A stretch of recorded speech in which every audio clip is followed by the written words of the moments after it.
అవసరం లేదు. అదేవిధంగా మత్స్యకారులకు ఆ భరోసా లేదు, ఎవరికి కూడా చెప్పుకోదగ్గ భరోసా లేదు. ఇందులో విశేషం హైలైట్ ఏంటంటే ఆర్థిక మంత్రి ప్రతి మాటను ఒత్తి ఆ డబ్బు వచ్చినప్పుడు అదేందుకు పెద్ద మహాప్రపంచం విజయంలాగా ఒత్తి చెప్పడం తప్ప కొత్తది ఏమీ లేదు. ఒత్తి పలుకులు పలకడం తప్ప కొత్తగా చెప్పింది ఏమీ లేదు. ఒక కొత్త సంక్షేమ పథకం కానీ ఏది కూడా లేదు.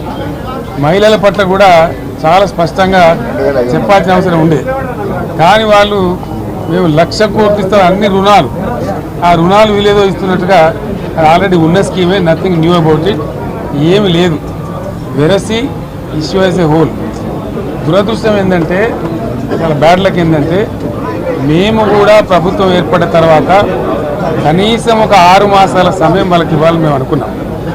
నేను కూడా శాసనసభకు పెద్దగా రాలేదు, కానీ ఈరోజు బడ్జెట్ చూస్తే ఏ ఒక్క పాలసీ ఫార్ములేషన్ జరగలేదు.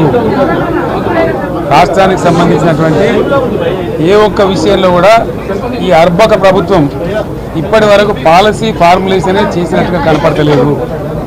వ్యవసాయం ఉంది, మాకు స్పష్టమైన అవగాహన ఉండే ఈ రాష్ట్రంలో వ్యవసాయ స్థిరీకరణ జరగాలని మేము 2 పంటలకు కూడా ఇచ్చినాం రైతు బంధు. వీళ్ళు ఎగ్గొడతామని చెప్తా ఉన్నారు.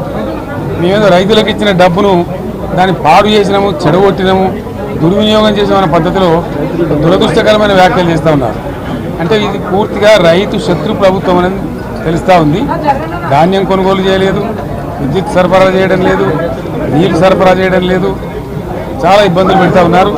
ఇంకా రైతు భరోసా, రైతు బంధు గురించి ఇంకా ప్రస్తావనే లేదు. ఎప్పుడు వేస్తారని మా ఎమ్మెల్యేలు అరిస్తే కూడా కనీసం సమాధానం చెప్తలేరు. కాబట్టి రైతులను వంచింది ప్రభుత్వం, వృత్తి కార్మికులను వంచింది. ఒక్క పాలసీ, ఇండస్ట్రియల్ పాలసీ ఏమిటి? ఏమి లేదు. బట్టి గ్యాస్ ట్రాష్ పంచరంగ ఈస్మాన్ కలర్ లాగా చెప్పడం తప్ప, స్టోరీ టెల్లింగ్ లాగా ఉన్నది తప్ప బడ్జెట్ చెప్పినట్టు లేదు.